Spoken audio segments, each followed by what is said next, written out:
A very warm welcome to all the students of class 11. Myself Shivani from St. James High School, Silva Parvalganj.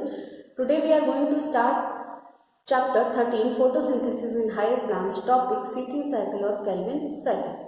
Calvin cycle was discovered by a scientist called as Melvin Calvin. He also studied that how CO2 forms glucose. We have already known that in the photosynthesis, carbon dioxide and water is reduced to form glucose, and in this process oxygen is also released. So simply using a radioactive carbon, Melvin Calvin traced the pathway of formation of glucose. So in the C3 cycle, CO2 comes by two ways, यानी CO2 के Calvin cycle में आने के दो रास्ते हैं. पहला plants के रेस्पिरेशन से, जैसा कि हम लोगों ने पहले भी डिस्कस किया है कि जैसे नॉर्मल अदर लिविंग बींग्स जो है वो रेस्पिरेशन करते हैं, जिस प्रोसेस में वो O2 इनहेल करते हैं, CO2 एक्सहेल करते हैं, प्लांट भी इसी तरह रेस्पिरेशन करते हैं. बस एक डिफरेंस होता है कि इनका जो CO2 होता है वो एक्सहेल होने के बजाय उसको कैप्चर कर लिया जाता है C3 साइकिल में for the formation of glucose. And another way to enter CO2 in the C3 cycle is from the atmosphere. So when the CO2 enters in the C3 cycle, it is accepted by its primary acceptor, which is a 5-carbon compound. ठीक है, जैसे ही CO2 C3 cycle में enter करता है, उसका सबसे पहला जो एक्सेप्टर होता है वो एक 5-कार्बन कंपाउंड होता है जिसका नाम है रिबोल्यूस बिस फॉस्फेट, और RuBP के साथ CO2 के कॉम्बिनेशन से एक 6-कार्बन का अनस्टेबल कंपाउंड बनता है. After formation of energetically unstable 6-carbon compound, it is break into 2 molecules of 3-carbon compound called as 3-phosphoglyceric acid और 3-phosphoglyceric.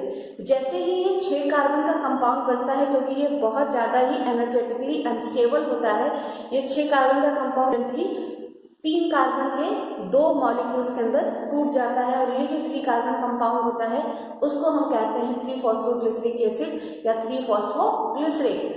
C3 cycle is called as C3 cycle because of the formation of this 3-carbon compound. ये जो 3-phosphoglyceric acid होता है, जो कि पहला stable product होता है C3 साइकिल का, इसी वजह से इस साइकिल का नाम C3 साइकिल रखा गया है. First step in C3 cycle is acceptance of CO2, which is called as carboxylation and doesn't cost energy.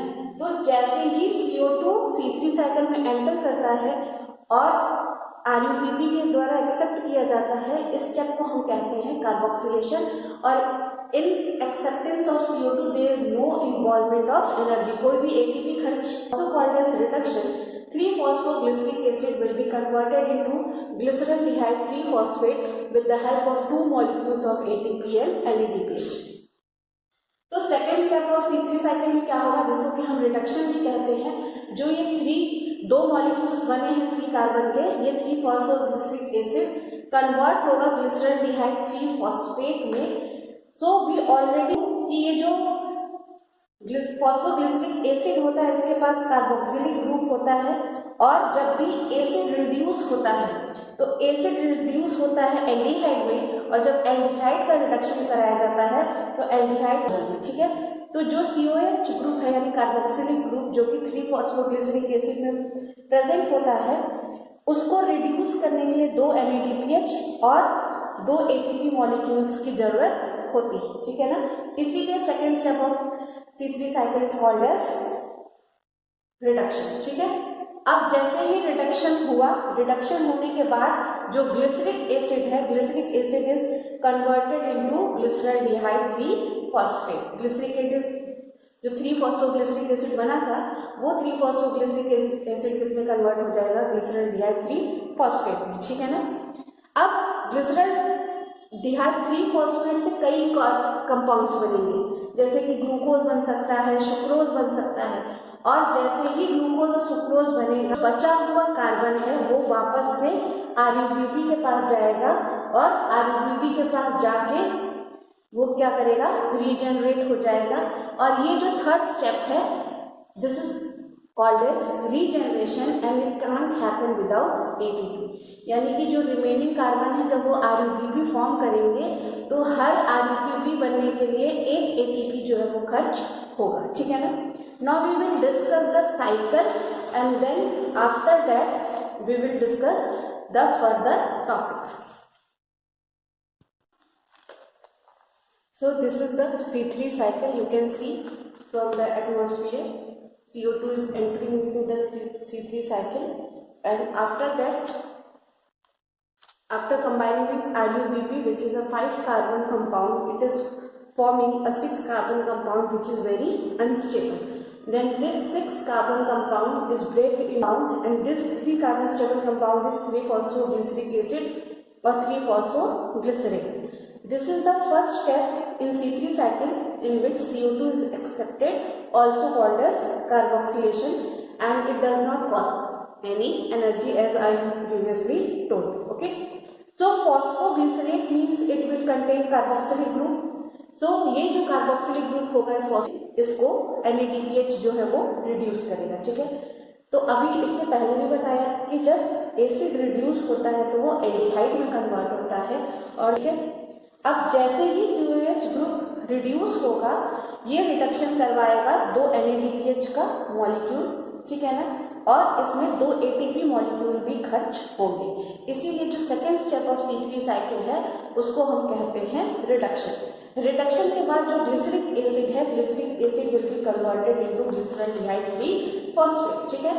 अब ग्लिसरॉल्डिहाइड 3 फॉस्फेट से क्या बनेगा, ग्लूकोज बनेगा या सुक्रोज बनेगा, और जो रिमेनिंग पार्ट होगा ग्लिसरॉल्डिहाइड 3 फॉस्फेट का वो RUBP के पास रिटर्न हो जाएगा। और C3 cycle is called as regeneration.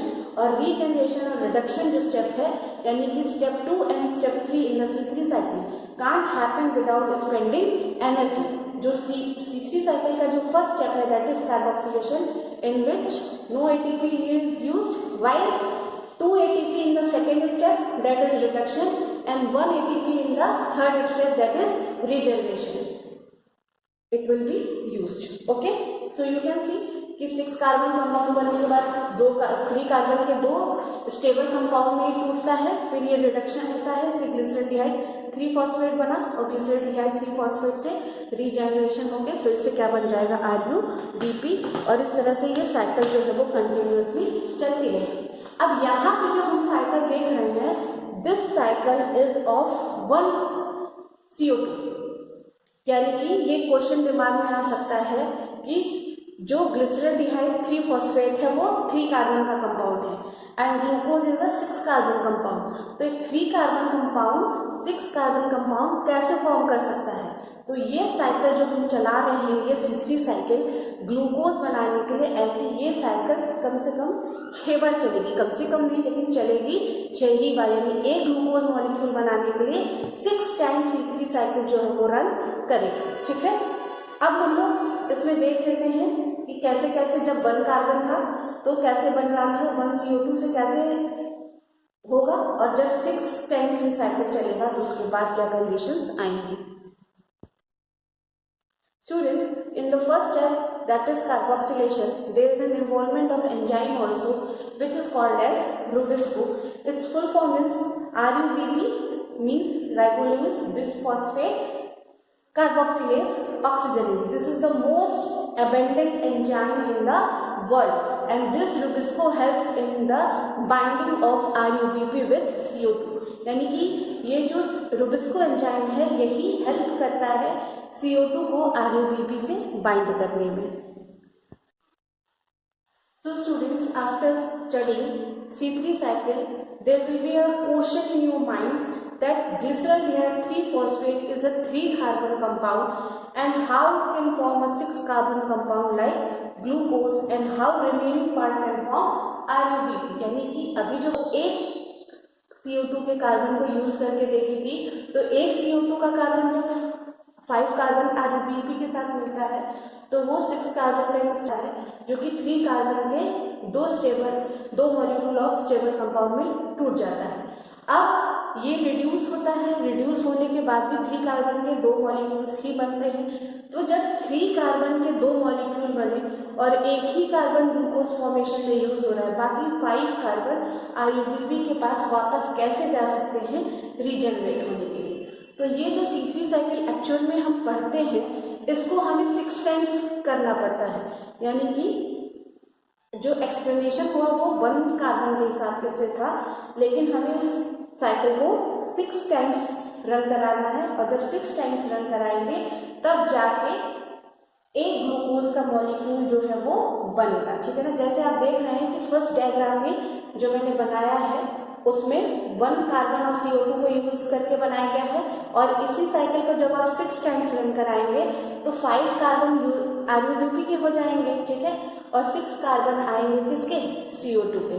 ठीक है, अब ये जब बनेगा तो 3 कार्बन के 12 मॉलिक्यूल्स बनेंगे 3 फॉस्फोग्लिसरिक एसिड के, और ये 3 फॉस्फोग्लिसरिक एसिड के जो 12 मॉलिक्यूल्स हैं, जब ये रिड्यूस होंगे तो ये भी बनाएंगे 3 कार्बन के 12 मॉलिक्यूल्स ऑफ ग्लिसरल्डिहाइड 3 फॉस्फेट, जिसमें कि आप देख रहे हैं कि टोटल जो नंबर ऑफ कार्बन्स हैं वो कितने हैं, 36। तो 36 कार्बन जो है वो एक ग्लूकोज के मॉलिक्यूल को बनाने के लिए यूज हो जाएगा, और बाकी जो 30 कार्बन है वो वापस से IUPAC बनाने के लिए रीजनरेशन में। I hope I am very clear with this. Okay, I am explaining this cycle once again from the beginning. First of all क्या हुआ था, पहला स्टेप जो था जहाँ पे CO2 from the atmosphere or from the plant respiration is entering in the C3 cycle and it is forming the 6 carbon unstable compound। तो यहाँ पे एक एंजाइम भी यूज होगा जिसका नाम है रुबिस्को, यानी कि राइबोल्यूज 1,5 बिस फॉस्फेट कार्बोक्सिलेज ऑक्सीजनेज। ठीक है ना। तो यानी कि कार्बोक्सिलेज और ऑक्सीजनेज ये जो एंजाइम है ये 2 एक्टिविटी करता है। कार्बोक्सिलेशन यानी that is addition of carbon dioxide and oxygenation that is addition of O2। अभी आगे इससे रिलेटेड हम लोग एक और फिनोमेना पढ़ेंगे कि कैसे ऑक्सीजन जो है वो C3 साइकिल में एंटर करके और C3 साइकिल को रियून करता है। ठीक है, अब यहाँ पे ये देख लेते हैं कि जब एक कार्बन CO2 से आया तो क्या हुआ, और एक कार्बन जब CO2 से आएगा तो हम एक कार्बन से ग्लूकोज तो नहीं बना सकते, तो हमें क्या करना होगा, हमें C3 साइकिल को 6 बार रन कराना होगा, और 6 बार रन कराने में टोटल जो कार्बन बनेंगे वो होंगे 36 के लिए, और बाकी 30 कार्बन का हो जाएगा रीजनरेशन। ठीक है, तो अगर आप सेंटर में ध्यान दे रहे हैं तो मैंने एक डाटा लिखा हुआ है जिसमें कि क्या है कि अगर C3 साइकिल एक बार रन कर रही है, जैसा कि हम लोगों ने स्टार्टिंग ऑफ C3 साइकिल में देखा था, तो सेकेंड स्टेप जो था रिडक्शन का, रिडक्शन में हम लोग 2 ATP यूज कर रहे थे और 1 ATP यूज हो रहा था रीजनरेशन में। इसका मतलब 3 ATP एक C3 साइकिल में यूज हो रही है, और 2 NADPH molecule was also being used in the step 2 that is reduction. अब जब एक साइकिल में जब रन कर रही है तो टोटल 3 ATP और 2 NADPH मॉलिक्यूल यूज हो रहे हैं। तो जब हम 6 बार C3 साइकिल चलाएंगे तो हमें क्या करना है, हम ATP को मल्टीप्लाई कर देंगे 6 से और सेम करेंगे NADPH के साथ भी। ठीक है, तो 6 टाइम्स जब मल्टीप्लाई आप करेंगे तो 3 6 जा 18 एंड 2 6 जा 12, यानी कि जब C3 साइकिल 6 बार रन करेगी तो टोटल 18 ATP और 12 NADPH molecule will be used in the formation of 1 glucose molecule. I hope I am very clear with the explanation of C3 cycle. Okay. So what is the important thing which we are going to study or which will be asked in your examination? NEET के questions क्या क्या बन सकते हैं इस topic से। सबसे पहला क्वेश्चन बनेगा which is the primary acceptor of CO2, so its answer will use 1,5 bis phosphate। which enzyme is used in the first step of C3 से यूज होता है, so that enzyme will be your Rubisco। what is the first stable product of C3 cycle? क्योंकि पहला जो product बन रहा था वो 6 कार्बन का था, but it was an unstable compound. तो पहला स्टेबल कंपाउंड क्या था, 3 फॉस्फोग्लिसरिक एसिड या 3 phosphoglycerate. Does carboxylation requires energy? So answer will be no, carboxylation does not require any type of energy। How many ATP is required in regeneration step of C3 cycle? यानी कि regeneration वाले step में कितना ATP use होगा, that will be 1 ATP. Okay, now another question can be asked, बस एक बार पढ़ा C3 cycle, एक बार जब रन किया तो 3 एटीपी 2 एटीपीएच, 6 बार रन किया तो एक ग्लूकोज मॉलिक्यूल बनाने के लिए 18 एटीपी और 12 एटीपीएच लगा। इसी तरह आप ये मुझे बताइए कमेंट करके वीडियो के एंड में कि जब C3 साइकिल 3 बार रन करेगी तो कितने एटीपी और कितने NADPH मॉलिक्यूल्स जो है वो यूज होंगे। This is the dark reaction, ये डार्क रिएक्शन था क्योंकि यहाँ पे आप देख रहे हैं कि एटीपी और NADPH दोनों प्रोडक्ट जो कि लाइट रिएक्शन में फॉर्म हुए थे वो यहाँ पर आके यूज हो जा रहे हैं। ठीक है, तो एटीपी किस में कन्वर्ट होगा, ATP will be converted into ADP and NADPH will be converted into NADP। अब ये जो एडीपी और NADP बने हैं ये वापस से लाइट रिएक्शन में एंटर करेंगे, वापस से ये एटीपी और NADPH में कन्वर्ट होंगे और ये इसी तरह कंटिन्यूसली जो है वो चलती चली जाएगी। Now C3 cycle is a category, C3 cycle एक कैटेगरी ऑफ प्लांट्स में चलती है and these category of plants are called as C3 category of the plants। तो मोस्टली अभी प्लांट्स अपने नेचर में देखते हो that belongs to the C3 out regarding to this topic kindly message।